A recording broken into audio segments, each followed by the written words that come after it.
अगर विद्यार्थियों आप अगर गणित में अच्छे अंकों के साथ पास होना चाहते हैं तो विद्यार्थियों देखो आज बताऊंगा किस तरीके से आप पेपर में जो प्रश्न आएंगे आपके, जो बता रहा हूँ विद्यार्थियों वो इतने इंपॉर्टेंट क्वेश्चन है कि सेम टू सेम कुछ तो दिखने को मिलेंगे और कुछ में इतना फर्क आएगा कि उसमें संख्याओं में ही बदलाव होगा।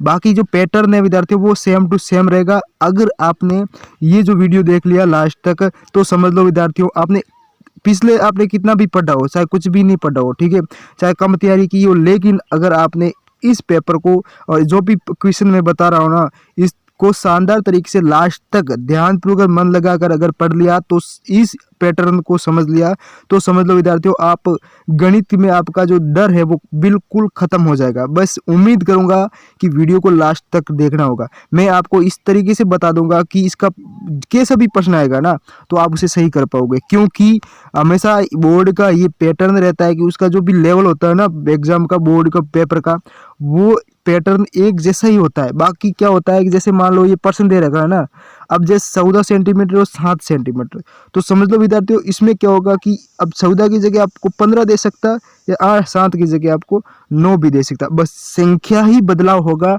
जबकि उसका जो सूत्र, जैसे इसका पूरा सूत्र ये लगेगा, ठीक है, बाकी संख्या चेंज होगी। तो इसका मतलब आपने ये प्रश्न पढ़ लिया ना तो बाकी इसके अनुसार इसका जो इसके जो जैसा जैसा कोई भी प्रश्न दे दिया जाएगा तो आप उसे सही कर पाओगे। लेकिन अगर आपको ये याद करना पड़ेगा तभी वही सही कर पाओगे। तो बस यही तो मैं कहना चाहता हूँ कि अगर आपने इस पेपर को पूरा लास्ट तक पढ़ लिया, मैंने आपको उत्तर बता रहा हूँ पूरा का पूरा सॉल्यूशन के साथ, तो बस उम्मीद करूँगा। देखो मेरा उद्देश्य आपको अच्छे अंकों के साथ पास करवाना होता है, तो मैं सही तरीके से आपको शानदार तरीके से पढ़ा दूंगा, ठीक है।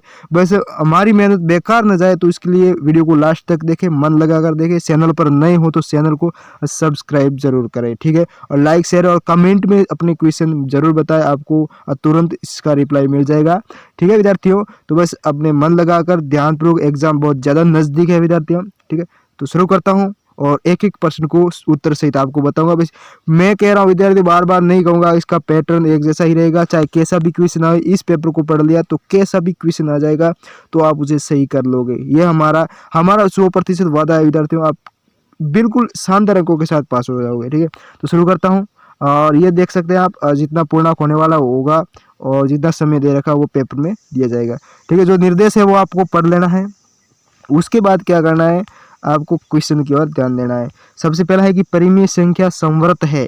देखो परिमेय संख्या जो संवर्त होती है योग, व्यकलन और गुणन के अंतर्गत ही आती है। जो भी परिमेय संख्या होती है योग, व्यकलन और गुणन के अंतर, अब से में आपको इतना ज़्यादा दिक्कत नहीं होगी, ठीक है। दिक्कत कहाँ आएगी वो मैं बता दूंगा, ठीक है। और 8 क्यूब की घन, जो 8 की घात 3 की घन संख्या होगी, कैसे करना है। अब मान लो यहाँ 8 दे रखा है ना विद्यार्थियों, अब 8 की जगह वो 4 दे देगा तो फिर वो इनका घन संख्या होगी।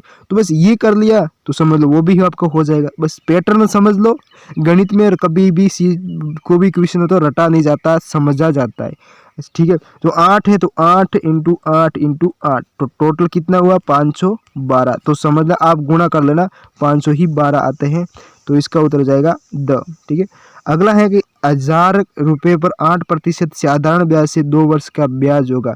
तो 1000 पर 1 साल का ब्याज कितना लगता है 8%, मतलब 80 रुपये, समझ गए ना।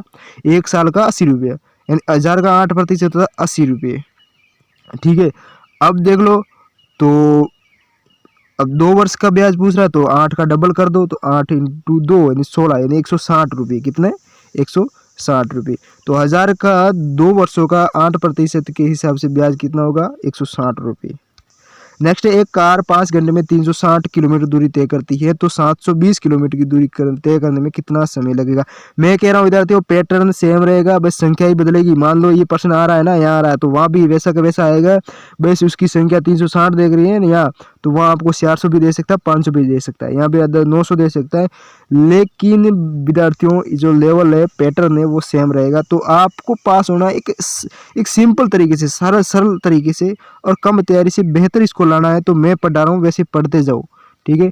आपको बिल्कुल डर नहीं लगेगा गणित में, मुझे लगता है ज़्यादा डिमांड रहती है विद्यार्थियों की, सर गणित और अंग्रेजी का पेपर हल कराओ, तो मैं वही सही सरल तरीके से आपको पढ़ाना चाहता हूँ ताकि आपको कोई डर ही ना लगे।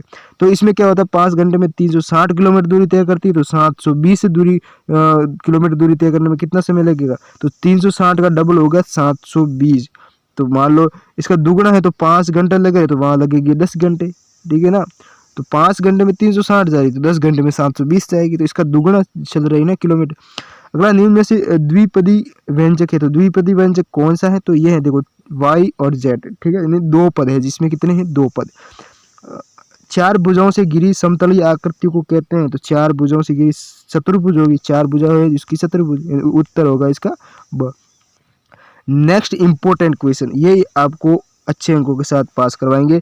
वह सबसे छोटी संख्या ज्ञात कीजिए जिसे संख्या 100 को गुणा करने पर पूर्ण घन प्राप्त हो, तो वो कौन सी होगी, तो 100 का पहले आपको अब्बाजी गुणनखंड लेना होगा, ठीक है। तो 100 का आपको अब्बाजी गुणनखंड लेने पर आपको 2 इंटू 2 इंटू 5 इंटू 5 हो जाएगा, तो इसका 2 और इसका 5 यानी 2 इंटू 5 यानी 10 ऐसी संख्या है जिसका 100 से गुणा करने पर पूर्ण घन प्राप्त होता है, तो 10 आ जाएगा।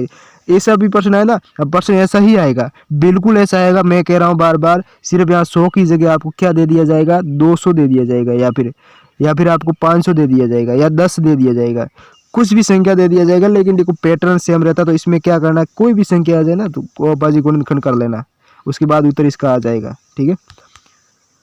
व्यंजक एक्स वाई वाई जेड और जेड एक्स का गुणनफल क्या होगा, इसमें करना क्या है, इसका गुणा ही तो करना है ना, एक्स एक्स के साथ, वाई वाई के साथ और जेड जेड के साथ, तो एक्स स्क्वायर वाई स्क्वायर और जेड स्क्वायर, दो दो हो जाएगा सब, तो बस ऐसा गुणा कर देना आप, ठीक है। नेक्स्ट है आपके एक समबहुभुज की कितनी भुजाएं होगी यदि एक बाहु कोण की माप है वो 24 डिग्री है। मान लो कोई समबाहु त्रिभुज है, समभुज की कितनी भुजा होगी, इसकी बाहु कोण का मान 24 डिग्री है। तो अगर यानी समभुज की भुजाओं की संख्या ज्ञात करना हो तो 360 डिग्री आएगा, समझ गए ना, 360 यानी ये, तो और उसके बट्टे में आ जाएगा बाहु कोण का मान। तो ये सूत्र आपको मान लो या 24 दे रखा है ना, वहाँ दे देगा आपको 30 डिग्री। तो आपको करना क्या है, बस ये करना है कि आपको ये सूत्र याद आएगा, 360 डिग्री बट्टे में आ जाएगा बाह्य कोण का मान, तो 360 हो जाएगा और नीचे आएगा 24 डिग्री, तो 24 का भाग 360 में देने पर कितना आता है, 15 आता है, कितना आता है, 15। तो 15 भुजा हो जाएगी समभुज की, ठीक है। उसके बाद आएगा दी गई आकृति का परिमाप ज्ञात करना है, दी गई आकृति का परिमाप। अब देखो 7 दे रखी है आपकी क्या चौड़ाई और लंबाई 14 दे रखी है, तो आयत का परिमाप आपका सूत्र याद होगा, तो आप उसे सही तरीके से कर लोगे। आयत का परिमाप याद रखना है, 2 इंटू लंबाई प्लस चौड़ाई, 2 इंटू 14 प्लस 7, तो इसका उत्तर आएगा 42 सेंटीमीटर। इतना शानदार, इतना मैं देखो मैं आपके लिए क्या कर रहा हूँ, उत्तर पेन से लिखकर आपको मतलब सरल तरीके से समझाना चाहता हूँ ताकि आपको जल्दी आ जाए, एक बार में याद हो जाए। अगर देखो विद्यार्थियों, हमारी मेहनत अगर आपको अच्छी लगे, हमारे पढ़ाने का तरीका भी सही लगे, और माने देखो हमारी जो एक हेल्प है आपको, आपका जो रिप्लाई दिया जाता है इतनी फास्ट तरीके से, ठीक है। जैसे ही आप जो भी प्रश्न पूछोगे कमेंट बॉक्स में आपको तुरंत रिप्लाई मिल जाएगा। तो ऐसा ही तुरंत सेवा कई यूट्यूबर चैनल पर आपको नहीं देखने को मिलेगी, जहाँ पर तुरंत ही जवाब दिया जाता है, आपकी मदद की जाएगी। भले आप 24 आवर्स में कभी भी कमेंट कर लो, आपको रिप्लाई मिलेगा, ज़रूर मिलेगा, क्योंकि हमारा ही उद्देश्य है, हमारा यही उद्देश्य है आपको सही दिशा देना, एक सही नई शिक्षा देना, सही तरीके से शिक्षा देकर आपको एक सही तरीके से आपको एग्जाम में अच्छे अंक लाने का, ठीक है। शॉर्टकट तरीका हम नहीं बताते हैं विद्यार्थियों, बस थोड़ी बहुत मेहनत करनी पड़ेगी, उसके बाद ही आप ऐसा कर पाओगे। दी गई आकृति में एक नीली गेंद प्राप्त करने की प्रायिकता क्या हो सकती है, तो गेंदों की संख्या कितनी है, टोटल 7। अगर यहाँ अब ये प्रश्न आ गया, इस बोर्ड में भी यही आएगा, ऐसा आएगा, लेकिन वहाँ कैसा होगा कि यहाँ जो 7 दे रखा ना, यहाँ 10 भी दे सकती है, ठीक है। तो गेंदों की संख्या 10 भी दे सकता है, और उसमें पूछेगा कि आपको पीली जो होती है तो उसमें से ज्ञात करने के प्रायिकता क्या होगी, तो इसमें से कुल कितनी है, 7 गेंद, और नीली गेंद कितनी है, नीली गेंद है वो ब्लू का मतलब होता है बी, नीली गेंद है 3, तो प्रायिकता क्या होगी इसे 7 में से, तो 7 में से आएगा ना, तो जो मतलब जैसे प्रतिशत ज्ञात करते हैं 100 में से, वैसे ही 7 गेंद मान लो, तो 7 में से नीली गेंद की प्रायिकता क्या होगी 3, यानी 7/3। अगर यहाँ 10 दे दिया होता ना तो 10 और तो नीली गेंद अगर 4 है तो 4 लिख देना, 4/10। तो ये आप कैसा भी, मैं कह रहा हूँ ना बार बार कि अगर इसे पढ़ लिया तो समझ लो आप गणित में आपको कोई नहीं रोक सकता, कोई नहीं रोक सकता, कोई भी ऐसा व्यक्ति जो एग्जामिनर होगा जो आपको आपको नंबर नहीं देगा, देगा बिल्कुल देगा, उसको देना ही पड़ेगा क्योंकि आप सही करोगे कैसा भी प्रश्न आएगा। ठीक है, उसके बाद क्या है, आप देख सकते हो निम्नलिखित कथनों को पढ़कर सत्य असत्य का अंकित करो। देखो संख्या 226 है, 2 से विभाज्य बिल्कुल है, आप देख लेना भाग देकर आप पता चल जाएगा। ठीक है, उसके बाद 927 9 से विभाज्य नहीं है, विभाज्य है, तो इसका मतलब ये गलत है। ठीक है, उसके बाद है दी गई संख्या में इकाई का अंक 0 या 5 हो तो वह संख्या 5 से विभाज्य को बिल्कुल होगी, क्योंकि आपने देखा होगा कि किसी भी संख्या के पीछे 5 हो तो वो 5 से ही विभाज्य होगी, 0 भी वो 0 है तो वो भी 5 से विभाज्य होगी। उसके बाद क्या होगा, दी गई वाई 21 वाई 5 9 का गुणज है, जहाँ वाई एक अंक है, यदि वाई का मान 2 है तो क्या गुणज है, तो बिल्कुल नहीं है ये विद्यार्थियों, ये गुणज इसका नहीं हो सकता। उसके बाद क्या करना आपको 13 में कि नीचे दिए कुछ आकार दिए गए हैं, प्रत्येक के आकार की पहचान कर रिक्त स्थान की जो आकार है वो सही नाम लिखना है। अब यहाँ जैसे मान लो आवृत दे रखा है, शंकु दे रखा है, बेलन दे रखा है, कंद दे रखा है, अब प्रश्न तो ऐसा ही आएगा। ठीक है, लेकिन इसमें क्या मान लो ये नहीं आता, मान लो एक आएगा, ये तो पूरी संभावना रहेगी वर्ग के बारे में, शंकु के बारे में ये आएगा, आपको लिखना है। लेकिन अगर मान लो कि नहीं देता है तो पैटर्न तो ऐसा रहेगा। ठीक है, प्रश्न ऐसा रहेगा, लेकिन उसमें क्या बदलेगा, वर्ग की जगह आपको क्या देगा, वृत्त दे दिया जाएगा। ठीक है, तो उसका नाम लिख देना ऐसे। और उसके बाद आपको दे दिया जाएगा आयत भी दे सकते हैं। ठीक है, यहाँ आयत दे सकते हैं, या त्रिभुज भी दे सकते हैं, ऐसी आकृति देगा, उसका नाम लिखना। तो आपको वो नाम याद कर लेना, जैसे यह वर्ग दे रखा है, ये शंकु है, और ये बेलन है, और ये गन है। ठीक है, उसका नाम लिखना। उसके ज़्यादा इतना आरबी पेपर पूछा नहीं जाता है एनसीईआरटी के द्वारा। ठीक है, और दिए गए सफाई चार्ट में 500 वाहन चालकों की विभिन्न गलतियों से होने वाली दुर्घटनाओं को दर्शाया गया है। पाई चार्ट के आधार पर निम्नलिखित प्रश्नों के उत्तर दीजिए। अगर वीडियो पसंद आए तो लाइक शेयर और सब्सक्राइब जरूर करना, सब्सक्राइब करके ही जाना।